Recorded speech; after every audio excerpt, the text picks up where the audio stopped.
Rosh Chodesh, traduzindo ao pé da letra, cabeça do mês, isso faz referência ao início, começo de um novo mês judaico. Sempre o primeiro dia de um mês judaico é chamado de Rosh Chodesh, início do novo mês, cabeça do mês, etc. Como nós já explicamos, o mês judaico é um mês lunar. E os meses lunares, eles têm 29 dias e meio. Como não daria para dividir o mês, o início do mês, na metade de um dia, então se espera terminar aquele dia para somente no dia seguinte se marcar o início de um novo mês. Portanto, isso acaba desencadeando algo que no calendário judaico nós temos alguns meses de 29 dias, como o mês lunar tem 29 dias e meio, então a divisão que se estabeleceu nós temos alguns meses onde se considera apenas 29 dias, e o 30º dia já é considerado o primeiro dia do mês seguinte, e nós temos outros meses que eles têm 30 dias, né? Já que nós temos sempre 29 e meio, então às vezes o que se faz com esse meio?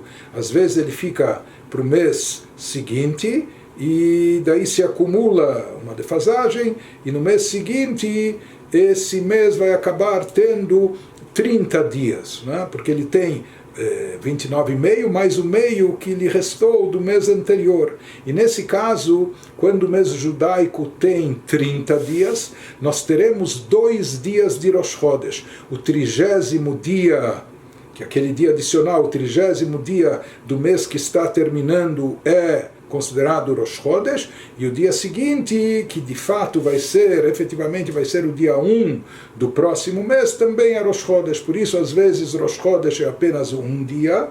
Isso acontece quando o mês anterior tem apenas 29 dias no nosso calendário. Então, dia 1 vai ser um dia de Rosh Chodesh, apenas um dia de Rosh Chodesh. Porém, naqueles meses que, para conciliar essa diferença de meio-dia que se acumula, etc., naqueles meses que possuem 30 dias, então nós teremos 2 dias de Rosh Chodesh, o 30º dia do mês que está terminando, como também o dia seguinte, que vai ser considerado o primeiro dia do mês entrante.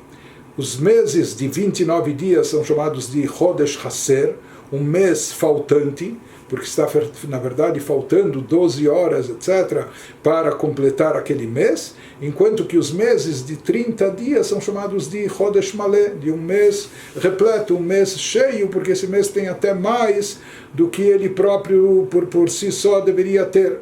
De qualquer maneira, seja quando se observa Rosh Chodesh por um dia ou por 2 dias, nesses dias nós temos rezas especiais, são dias que têm algo de alegria. Nesses dias, na Amidah, nós acrescentamos um parágrafo especial na nossa reza principal, o parágrafo de Alev e Avô, que faz menção ao dia de Rosh Chodesh, assim também no Birkat Hamazon, nas preces após a refeição.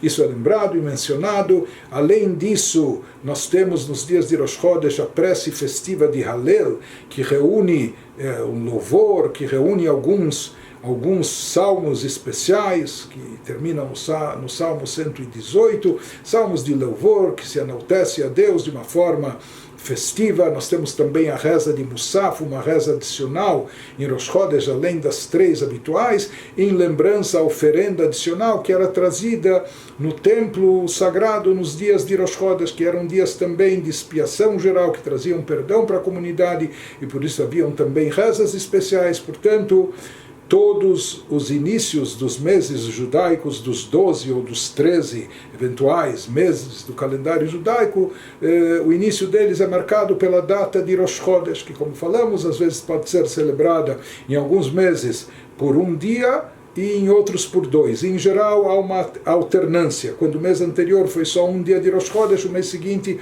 serão 2. Com algumas nuances sobre isso. Existem 2 meses, Cheshvan e Kislev, onde às vezes eles têm só 29 dias, às vezes eles têm 30 dias, mas de forma geral, a partir disso, no nosso calendário se extrai essas datas especiais que marcam o início de cada mês judaico, que isso é chamado de Rosh Chodesh, o cabeça do mês, o início de um novo mês judaico.